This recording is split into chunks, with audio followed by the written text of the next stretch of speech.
শহরের এক ফ্ল্যাটে থাকে রায়হানদের পরিবার।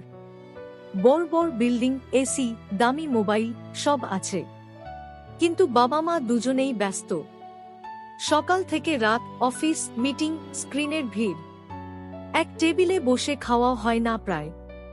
অন্যদিকে গ্রামে থাকে করিম চাচার পরিবার। টিনের ঘর, মাটির উঠান, বিদ্যুৎ মাঝে মাঝে যায়। সুখস্বাচ্ছন্দ্য কম, কিন্তু সন্ধ্যা হলেই সবাই একসাথে।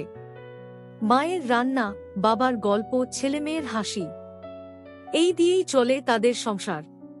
একদিন রায়হান শহরের কোলাহল ছেড়ে গ্রামে আসে।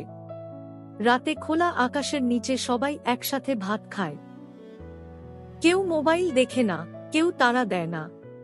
রায়হানের মনে হয় এটাই আসল শান্তি। ফিরে গিয়ে সে বুঝে যায়, সংসার টাকায় নয়, সময় আর ভালোবাসায় টিকে থাকে।